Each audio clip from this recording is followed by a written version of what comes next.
pendekatan pembangunan terhadap sistem politik. 1. Sistem politik. Istilah sistem politik sering digunakan dalam buku teks dan penelitian ilmu politik perbandingan. Istilah ini mengacu pada semua kegiatan politik dalam masyarakat, tanpa memandang bagian mana kegiatan tersebut terjadi. Beberapa definisi juga menekankan pada alokasi nilai-nilai keterampasan gawat, kekuasaan, aturan, dan otoritas dalam sistem politik. Max Weber berpendapat bahwa kekuasaan yang sah adalah unsur penting dalam sistem politik yang memberikan kepadanya kualitas khusus dan keutuhan sebagai suatu sistem. Sistem politik tidak hanya mencakup lembaga pemerintahan, tetapi juga struktur tradisional seperti keluarga dan kelompok kasta, serta gejala anomik seperti pembunuhan pemimpin, kerusuhan, dan demonstrasi, serta organisasi formal seperti partai politik dan media komunikasi. Konsep sistem juga mencakup batasan yang menentukan interaksi antara sistem tersebut dengan lingkungannya. Bagian 2. Struktur dan budaya. Istilah struktur dan budaya dalam analisis sistem politik. Struktur merujuk pada aktivitas yang dapat diamati yang membentuk sistem politik, sedangkan budaya merujuk pada peran politik yang saling terkait sebagai struktur-struktur. Peran politik adalah unit dasar dari sistem politik. Selain itu, pernyataan juga menyebutkan bahwa peran dan struktur mengacu pada tingkah laku individu yang dapat diamati. Meskipun aturan hukum dan norma hukum ideal dapat mempengaruhi tingkah laku tersebut, jarang sekali aturan tersebut menggunakan tingkah laku secara lengkap. 3. Input dan output. David Easton, seorang ilmuwan politik, membedakan dua tipe input dalam sistem politik, yaitu tuntutan dan dukungan. Tuntutan dalam sistem politik dapat diklasifikasi sebagai berikut. 1. Tuntutan dalam tersedianya barang-barang dan jasa. Yang kedua, tuntutan akan pengaturan tingkah laku.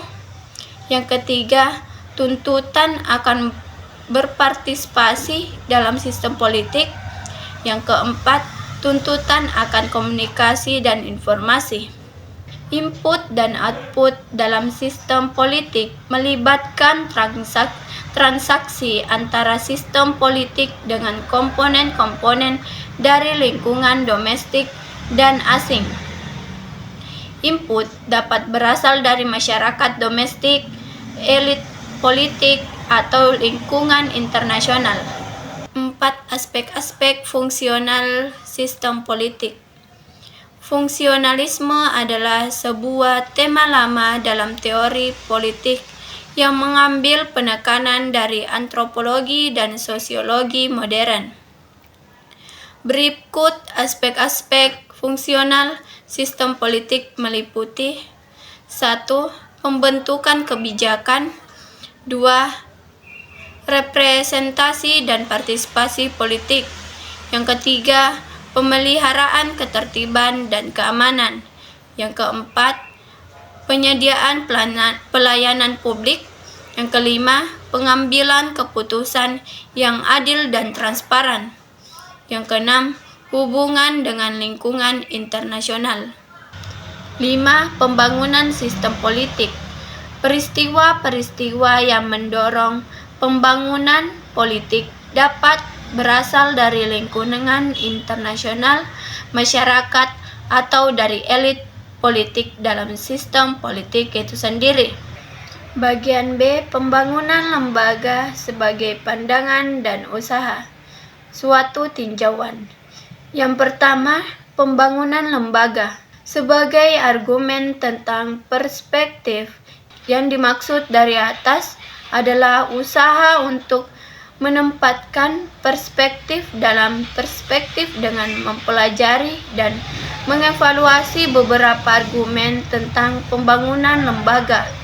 Argumen-argumen tersebut berkaitan dengan peran teknologi, pendirian kelompok, dan faktor normatif dalam membangun kelompok dan menyampaikan teknologi.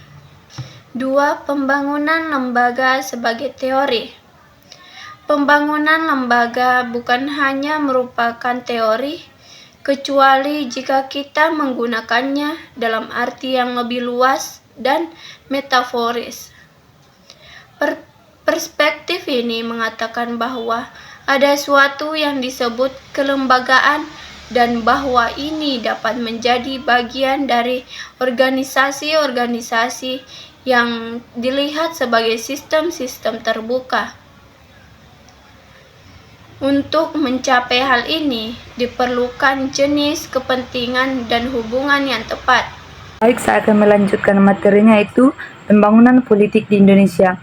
Pembangunan politik merupakan bagian dari pembangunan nasional, di mana pembangunan itu ditunjukkan untuk mewujudkan masyarakat yang demokratis sehingga terciptanya suatu ketertiban politik. Kedua, politik pembangunan dan kesejahteraan masyarakat. Politik dan pembangunan ekonomi. Di dalam kehidupan politik dan ekonomi tidaklah biasa memisah di antaranya, tetapi sebagai kepentingan penjelasan perlunya memperhatikan keduanya untuk subsistem yang memiliki sifat dan fungsi sendiri.